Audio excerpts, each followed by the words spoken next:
Time to pull up a chair. We've got another great story for you today in the rLounge. Does love come with a cost? How do you stand your ground when people who raised you seem to see you more as a walking bank than their beloved son? Today in the rLounge, at the end of the day, love should enrich our lives, not deplete our bank accounts. Parents gave away sister the house I bought for them. I stopped the mortgage and the house got sold. I feel so stupid right now. I can't tell you. So I, 28 male, have been paying a mortgage of a house that I bought for my parents only to know that they gifted it to my sister, 25 female. Worse, they didn't even bother to tell me. I was always aware that my parents loved my sister more than me, but I didn't realize it would come to this. My parents have a toxic and profound love for my sister, but sadly they got nothing for me. As the eldest of two, they always had higher hopes for me. While I was instilled with a sense of responsibility from an early age, my younger sister, Perry, was treated like a princess. Not exactly like one because my parents are not that well off, but she got to do everything she wanted. My parents had no academic expectations from her. She got to explore her passion and hobbies while I was immersed in studies. That's how it always was. My parents weren't exactly subtle about their expectations of me. They made it clear that I had to build a strong career. I cannot falter in my education. After I graduated high school, my parents took out loans and stretched their savings to get me through a tech school. I suggested instead of liquidating their savings, they co-signed my education loan, and I would pay it off after I get a job. My parents were against the loan because of the high interest rate. They said I would have to pay 1.5 times the principal amount. I was too young to understand the complexities of a loan. I thought if my parents were saying so, it must be correct. I was barely 18 then. Little did I know, then they saved me from the burden of a loan only to exploit me later. Soon after my college, I landed a solid job in tech, exactly what they wanted for me. No doubt they were proud of me, but I always felt some sort of commodity. Like they invested in me with an expectation that they would get good in return. They never missed any opportunity to say, "We've sacrificed so much for you. Don't forget that. Don't forget your roots. Don't forget where you came from." Initially, it seemed harmless. I felt they were trying to keep me humble. But eventually, I realized it was an emotional manipulation. Guilt trips are their specialty. As I started working, the pressure ramped up. Whenever I visited home, Dad would give hints about how I should never forget that he has burnt his savings to pay for my college and how I should work hard and pay off their sacrifices. I know my parents needed a house. They had been saving it up for many years, but they spent that money on my college. I remember I had just begun my career. I didn't even complete a year at work when I was visiting home for a vacation. While having dinner with them, my father looked me dead in the eye and said, "We did our part by paying for your education. Now it's your turn. You should soon plan to buy us a house. We cannot live on rent forever, can we?" I had a sinking feeling in my stomach when he said it. I knew they were expecting me to buy them a house, but not so soon. I wasn't even a year of my career.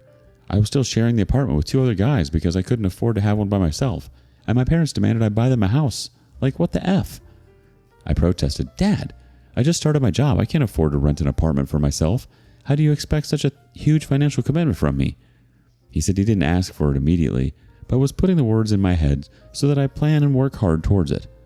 Mom chimed in, her voice deceptively sweet. "We put you through college. Without us, you wouldn't be where you are now. Think of it as paying us back." I didn't have the heart to argue. They weren't wrong.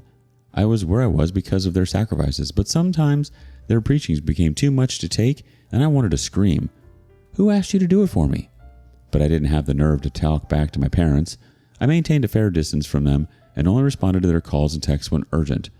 And visiting them was out of the question after that dinner table conversation. I used my hectic work as an excuse to avoid them. However, the obligation of buying them a house lived permanently in my head. So, after 5 years of saving and working hard, I caved. I bought them a house. A nice, modest one, in a quiet neighborhood. It wasn't extravagant, but it was comfortable. Everything seemed fine. I figured it was the least I could do for my parents after everything they'd done for me. I was making the mortgage payments for 3 years. I was even paying extra so I could foreclose it sooner. I have other plans in life, right? I want to buy my own house, travel, start a family, etc. I cannot have this loan going on forever. After buying this house, my parents' nagging did stop, and they proudly showed it off to their friends and relatives that their investment paid off. I didn't mind it, but did not close the gap between us. I continued to remain distant and didn't go home often. 2 days back, I decided to visit home after being swamped with work for months. I didn't tell my parents about it. I wanted to surprise them, but there was a surprise waiting for me instead. When I pulled into the driveway, I noticed Perry's car parked outside the house. I thought she was visiting. I felt good that it would be a family reunion. Perry got married and moved out when my parents were still living in the rented place. It was years since I had met her. The last I met her, it was her wedding. I knocked on the door, and Perry answered. She was in her PJs.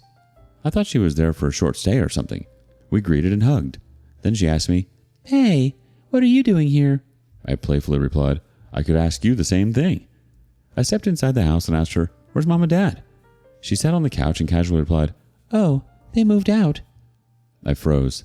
They moved? What do you mean they moved? This is their house. Perry shrugged like it was no big deal. "Oops, looks like they didn't tell you. Actually, they gave it to me. I live here now." I felt like the ground was shifting under my feet. They gave you the house? The one I've been paying for? "Yeah," she said nonchalantly as if it made perfect sense. "Mom and Dad said I needed it more, you know? I'm planning on having a baby soon. They thought I should have the house." I was stunned. I asked her where are they living now. She replied, "They're renting an apartment across town." As if this was the most normal thing in the world. I left without another word. My head was spinning with rage. I drove straight to their new apartment, not caring if I arrived unannounced. When my mom opened the door, I didn't waste any time and shot at her. "What the hell is going on?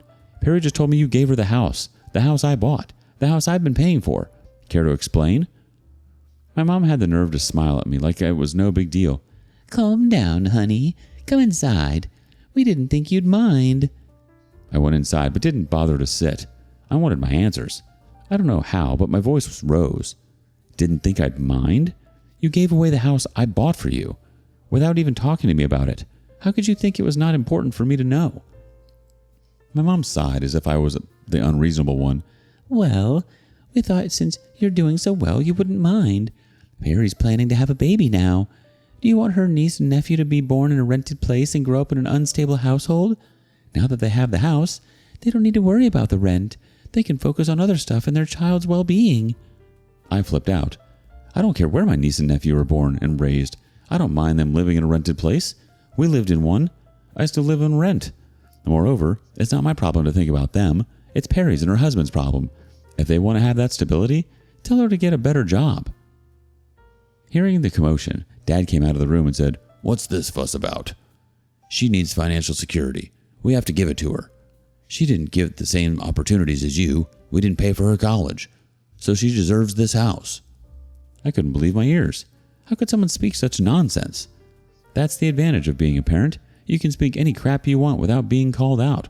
I replied, "You didn't pay for her college because she never made it to college. She dropped out of high school, remember?" They refused to understand the gravity of their actions. They kept saying, "You're successful. You can buy another one." Surely I will, but it would be for me and not you guys. I didn't even know how to respond to that. My world felt like it was spinning. I couldn't wrap my head around their logic. I just stormed out of their place. I checked into a hotel and have been lounging here since then. I really don't know what to do. I certainly cannot continue to pay the mortgage after knowing the truth, but how I deal with the situation is a real challenge. I know my parents cannot afford to pay the mortgage, and there's no question my sister would be able to. This drama happened on Friday. Today's Sunday. I have my return flight on Tuesday. Earlier, I thought to book an immediate flight and go away, but when I calmed down, I realized I had a few other works here. I wanted to check how much is the loan amount left because I have been paying extra, so I think I was before schedule. Before my visit, I asked Dad about the pending mortgage amount. He said he needed to check with his loan manager. I texted him to take me to the bank tomorrow, where I get further details of the pending amount. Although I don't want to continue paying the mortgage, I still want to know the status of where it stands. It makes sense that you wouldn't want to continue paying for the mortgage after what happened. You've already done more than enough by buying the house in the first place. It's clear that your parents and sister are taking advantage of your generosity, and it's okay to set boundaries now. You're under no obligation to keep paying for the house that isn't even yours anymore. It might be worth discussing that with your parents and explaining that you can't financially support something that's been given away without your knowledge. Update 1. There's more to it. I'm literally shaking as I write this post. We just came back from the bank, and what I got to know shook me to the core. So the extra amount I was paying for the mortgage never made it to the bank. My father paid only the mortgage money and used the extra money for their own expenses. For the rent of their apartment? Precisely. Can you believe it? How awful is this? I was living so frugally all these years, living so beneath my means to save some extra bucks and pay off their mortgage sooner. When the manager showed me the monthly deposits, I told him it was a mistake because we were paying almost 1 1/3 times the mortgage amount. I even opened my transaction history to show how much money I was sending to my father every month. Dad pitched in and said, "Manager's data is right. Whatever was the mortgage amount, we paid only that much." I thought Dad was not able to understand the complexities or was confused, but he held my arms and said, "The records are correct. Let's discuss this later." I felt another blow. I was getting dizzy, anticipating another betrayal. Mindlessly, I sat there for the rest of the meeting where the manager gave us the details of our remaining mortgage and other options of merging the loans, etc. I remained quiet. As soon as the manager let us alone, my dad pulled me to the corner and asked, "Why are we talking about the extra money? Did you send it for mortgage?" I snapped, "Hell yeah! Why else would I send you extra money?" What he said next blew my mind. "I thought you sent it for our expenses. I used it to pay our rent." I just stared at him and sat on the chair with my head buried in my hands. What do I do with my parents now? He sat beside me and asked me not to create a scene. It wasn't a big deal. I flipped out at him. "No big deal? You forcefully made it buy a house for you, and then you gave it on charity to Perry without even informing me. On top of that, you used the extra money from the mortgage to pay your rent. Wow!" I tell you, my father is not a man who would stand and take this heat from his son, especially in a public place. He shot back at me. "Don't you dare raise your voice at me. You didn't do me any favor by buying a house. I wiped out all my savings to pay for your college. I don't need to tell you what I do with that house. You send the money and I pay the mortgage amount in time. What's so big deal if I use the extra money? That's been covering our rent here. It's not like we're asking for more." I was livid at his words. I said, "The extra was to pay off the mortgage sooner, not to fund your new apartment." I stormed out of the bank. When I was walking down the lane, I could hear my father screaming my name, but I didn't look back. I kept walking to the subway station. My mom called me 4 or 5 times and also dropped a text, asking me to come home so that we could sit and discuss the matter. I didn't respond. I don't want to discuss anything. I have made up my mind and I'm going to do what I think is right. Enough of their toxicity. It's absolutely mind-blowing that he could twist this situation to make you feel like you owe him something when you've been the one making sacrifices. You have every right to feel angry and set boundaries. Taking a stand is important, OP. You've been more than generous, and it's clear that your parents are taking advantage of your kindness. Ignoring their calls and texts is completely valid right now. Focus on your own well-being first. Update 2. Sorry about all the spelling and grammar in my last update. I was shaking with anger. I had to edit it later to make it readable.